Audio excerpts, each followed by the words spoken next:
Because we don't care enough right now. And that's the part that bothers you a lot. We don't care enough to like do the things that are necessary. We don't care enough to be a professional. It's, you know, we had it. We had it. This is, I always say this about, you know, culture. I always say this about a team being a good team being a functioning organism. It can change like that. We don't have it right now. Play in the NBA today if you're not athletic. You cannot. I mean, especially big guys are irrelevant anymore. The game is led by perimeter players. And if you don't have athletic ability on the perimeter, you're going to struggle in the NBA. I'm not watching Reeves, I'm not watching Luka, I'm not watching LeBron. I'm only focusing on dominating. Need him to play like a real big man, get those, you know, easy shots, need him rebounds, I need him to defend. If he plays well, the Lakers look really good. You know, those other three that I named, they're going to do what they do. But for knock it off. That next level, I need Aiden to play well. LeBron making the choice.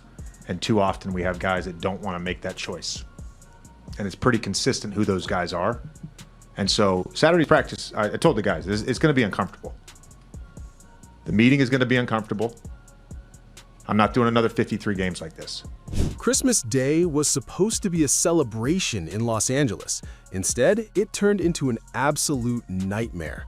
The Lakers got demolished by the Houston Rockets, losing 119-96, and what followed was one of the most brutal press conferences we've seen from a head coach this season. JJ Redick didn't just criticize his team, he torched them. He burned bridges. He called out the entire roster's effort, professionalism, and will to win. It's going to be uncomfortable. The meeting is going to be uncomfortable. I'm not doing another 53 games like this. This wasn't your typical coach speak. This was a man at the end of his rope, watching a franchise with championship aspirations completely fall apart in front of his eyes. And the scariest part? He's absolutely right. Stop it. Get some help. Let's break down what just happened in Los Angeles, because this is more than just a 3-game losing streak. This is a full-blown crisis, and the Lakers might be headed for disaster. The final score tells you everything you need to know. 119-96, a 23-point blowout on Christmas Day, at home, against a Rockets team that's good, sure, but shouldn't be embarrassing a LeBron James and Anthony Davis-led Lakers squad like this. 119-96 is your final. Lakers for the first time this season have lost. But it wasn't just the final score. It was how they lost. The effort wasn't there from the opening tip. The Rockets came out aggressive, grabbed offensive rebounds on their first 2 possessions, and never looked back. Houston was up 63-50 at halftime, and it felt like the game was already over. The Lakers looked disinterested, disengaged, and completely outmatched in every aspect of the game. Shaquille O'Neal and Charles Barkley didn't hold back during the broadcast either. Shaq called the Lakers not a good team. I watch the Lakers, I'm not watching Reeves, I'm not watching Luka, I'm not watching LeBron. I'm only focusing on dominating. Need him to play like a real big man, get those, you know, easy shots, need him rebounds, I need him to defend. If he plays well, the Lakers look really good. You know, those other three that I named, they're going to do what they do. But for knock it off. That next level, I need Aiden to play well. LeBron. Chuck, on the other hand, went even further, saying they can't guard anybody and that athleticism on the perimeter is everything in today's NBA. The Lakers simply don't have it. Well, you know what? They're not one of the 4 best teams in the West, Shaq. They're not. This is the first time this season the Lakers have lost 3 consecutive games. They're 19-9, which still looks decent on paper, but the cracks are showing. And JJ Redick is seeing those cracks turn into canyons. After the game, Redick walked into the press room and didn't waste any time.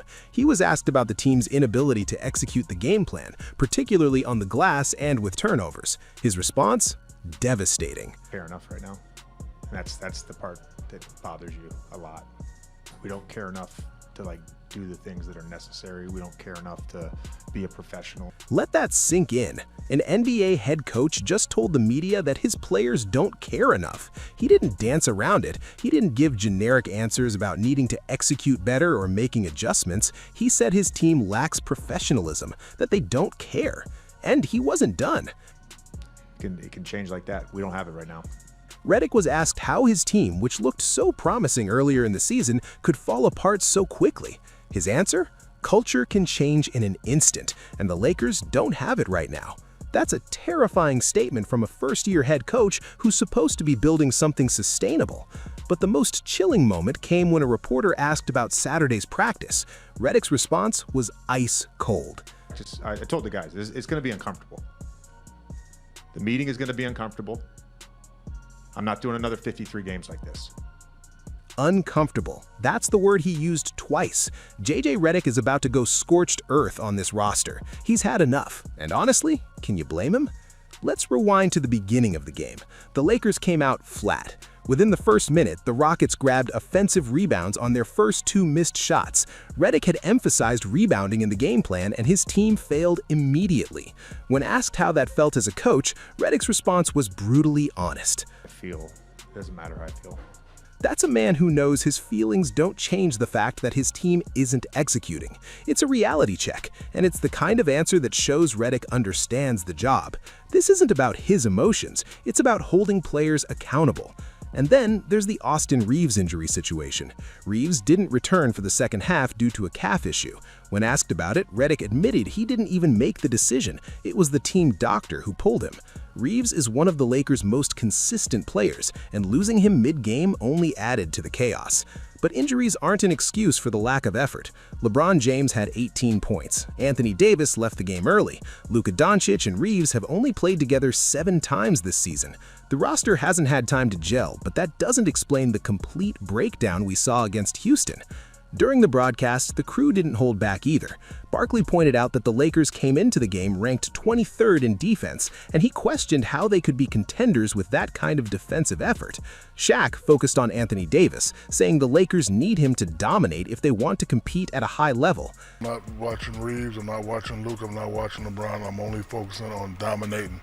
Needing to play like a real big man, get those, easy. The analysts are right. Anthony Davis is the key to this team. When he's aggressive, the Lakers look like a playoff team. When he's passive, they look exactly like what JJ Redick said they are, a terrible basketball team. Let's give credit where credit's due. The Houston Rockets came to play. They executed their game plan, moved the ball beautifully, and made the Lakers look slow and outdated. Houston's pace and athleticism exposed every weakness the Lakers have. Charles Barkley made an interesting point during the broadcast. In today's NBA, if you're not athletic, especially on the perimeter, you can't compete. Big men are becoming irrelevant if they can't switch and defend in space. The Lakers have older, slower players who can't keep up with younger, more dynamic teams like the Rockets. You cannot play in the NBA today if you're not athletic.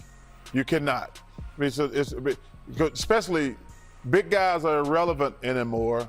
The game is led by perimeter players. And if you don't have athletic ability on the perimeter, you're going to struggle in the NBA. That's just The Rockets are 17-10, and they're proving they can hang with anyone in the Western Conference. If Fred VanVleet hadn't gotten injured in the offseason, Kenny Smith argued they might be the #1 contender in the West. That's how good Houston is right now. Meanwhile, the Lakers are trending in the opposite direction. They're losing to teams they should be beating, and the roster construction issues are becoming impossible to ignore. Redick's comments about culture are the most alarming part of this entire situation. He was asked if the care factor is coachable, and his response revealed how deep the problem goes. As guys will say they want to win. The care factor to me is like, do I care enough to actually do what I'm supposed to do? And that's really what the championship habits are, and that's what we don't have right now. Championship habits. That's what separates good teams from great teams. And according to Redick Jr., the Lakers don't have them.